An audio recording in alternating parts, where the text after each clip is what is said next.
I've had a couple of questions about how to approach question 2 here. And I think that the reason why some students are having a little bit of difficulty with this one is that the columns in the table don't necessarily clearly relate to the question in the same way that they do with some of the other practice questions. So what I'll do is I'll go through an example that I've come up with and try and explain what I'm looking for, and then you might be able to find some other examples and see exactly what I'm trying to achieve here. So the question itself is pretty straightforward, really, once you get to the heart of it. And it reads, how is the audience positioned to respond to the representation of difference in the text? Now, I don't think the how part of the question is going to be difficult. We know that we want to talk about the features within the text that somehow communicate a message, and that's usually through the language or narrative conventions.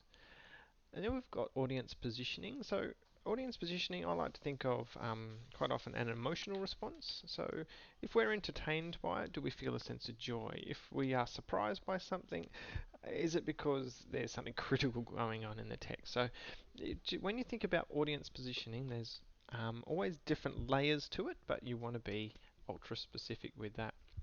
Now, the second part of the question is the bit that's, or the last part rather, is the bit that's going to be throwing people off. The representation of difference in the text. All I'm looking for you to find there is examples of difference. So if you put how the examples of difference that we see in the text make the audience react, then you're pretty much answering the same sort of question. So that might help you to simplify the question a little bit. So let's have a look at the example that I've come up with. I found this quote from one of the earlier chapters, and it was when Christopher's talking about some of the students that he goes to school with. And he's talking about this phrase or this word spazzer, which I dare say we would all be familiar with, and we all understand the connotations associated with that. Here he says, I'm not a spazzer, which means a spastic, not like Francis, who is a spazzer.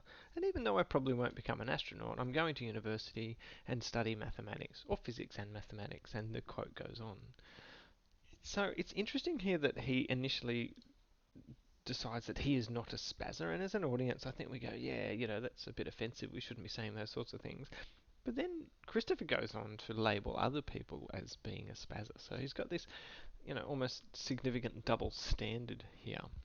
So if we have a look at this, we've got our quote, we've got our evidence, and we might be able to find out other quotes that will support that.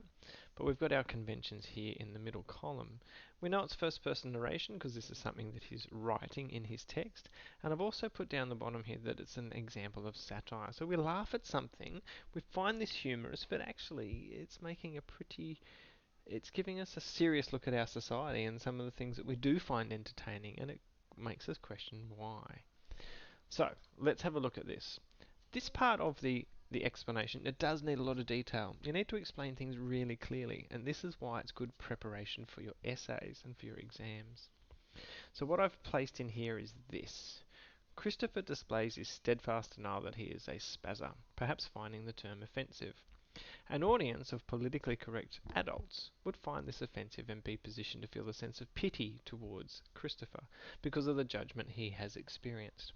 I don't think that's too difficult. Like, you would have come up with something very similar. You may not have used that language, but you come up with a similar idea looking at the first part of that quotation.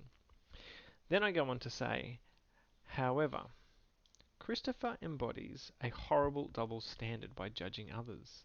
Not like Francis, who is a spazzer, which probably serves to entertain the audience, but we soon realise we're laughing at a rather serious issue, which makes this an example of satire. Thus, the audience is positioned to be entertained while simultaneously recognising the unfair way that we judge those of difference. So it's a really good example, this one here. A simple part of the text, really, but when you get into the nitty gritty, when you get into the guts of it and you spend a little bit of time thinking about it, you can see how the the way that this part of the text represents difference is that we laugh at it, we're entertained by it. And actually, what we're doing is we're being told to be critical, perhaps, of our approach to this sort of difference within our society and how we see it. Look, that's what you need to do for this sort of question. Just find me examples of difference and how they're displayed, and then tell us what our reaction is to it. Keep it simple like that, and you'll do a good job of this question.